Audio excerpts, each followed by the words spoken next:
You obviously concluding non-conference play on a strong note I thought was important. Guys came back from the holidays. The 27th we got back together, worked the last 3 days to prepare today for Carnegie Mellon and to address some of the things we saw in the Nevada game that we were disappointed with, that we could have controlled from an execution standpoint. I thought the guys were really locked in, and I thought we got better over the last 3 days. Today we did some good things. You know, offensively, obviously 17-7 assist to turn. I thought our shot selection and ball movement was good. The one thing offensively where we struggled to make some free throws, we got to be a little bit better there. And then defensively, I thought we did some good things, but we were better, I thought, in the second half than the first half. We had more ball pressure. We were smarter with that to try to disrupt their timing in their motion. I thought we were too soft on the ball in the first half. Thought we got that addressed in the second half. They really challenge you to defend long possessions, which I thought was really healthy for our team. I thought our team needed that, and that requires great discipline to guard their ball movement, their cutting, their screening. They flared us in a couple times. We've got to get better there. But, you know, all in all, I thought we did some good things. Non-conference play's over. They've got tomorrow off, and then the real deal starts next weekend. So going to be a great challenge. I think the league's as strong as it's ever been, in my opinion, in the 6 years I've been in the league, at the two places, top to bottom, east, west. You just follow it non-conference play. I mean, it's going to be a tremendous challenge. Requires a lot of toughness mentally and physically, and one that we're really excited about. They had some success shooting the three early on. Did you have to adjust to that? Did you expect that? Yeah, we did. I thought we didn't do a very good job of trapping the post and rotating out of it. I thought that led to some threes. And then I thought we didn't close out like we needed to on some of their shooters and weren't disruptive enough on the ball. In the second half, we were much better with that. Coming into this game with the layout and everything, you think they were ready? You think they played as well as you? Yeah, I thought we saw some good things out there from our guys. We wanted to finish this thing strong. I told them before the game this was Jamond Ivey's last non-conference game of his career. You know, we want to try to finish strong, and you always want to play for your senior or seniors. And I thought we came out, and I thought we were ready, and thought those guys really started out the game the right way. We always take pride in starts and finishes to halves, and I thought for the most part we did that today. You told me you had a really nice game. Yeah, Dan's a good player. I always say I love coaching Dan. People say, you always say that. Why do you say that? I have a tendency to really like. It's like when I was a classroom teacher, I got up in front of the parents and the kids and said probably what you would not expect, which is I told everybody up front I have favorites. They all looked at me like, whoa, I can't believe you said that. I said, yeah, I like the kids who do what they're supposed to do more than the kids who don't. That's what I like. And I tend to like those kids a little more. So it's the same thing with Mellon. I love guys who love ball. Now, he's not perfect, but that dude loves ball. Now, I came in here the last 2 days, getting ready for practice at whatever time in the morning before we ever have our team meeting to start the day, and he's in a full sweat lather.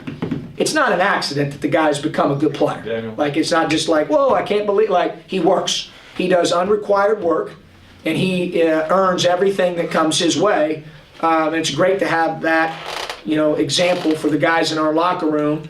And the reason I love coaching him, he's not perfect, but no one is because of how much he loves ball. I tend to like guys who love ball. He loves ball.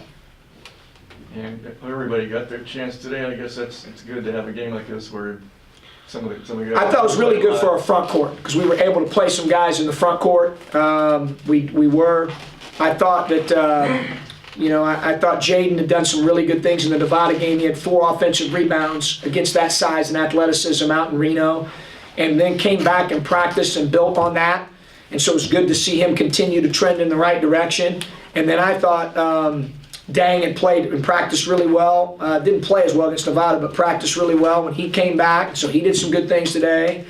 And then I thought Kostelak had practiced really well. And so I kind of knew going into the game today that we were going to give him an opportunity, and I thought he made the most of it. He had some defensive lapses where you'll have to look how to, get that cleaned up. But, I thought he did some good things. E-Man contributed as well.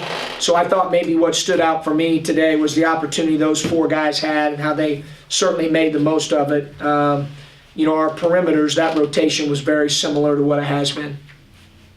And I guess you touched on this, but you feel like you're as ready as you can be for the MAC? I don't know about that. I mean, we got another week. We need this week to get ready. Tomorrow's day off.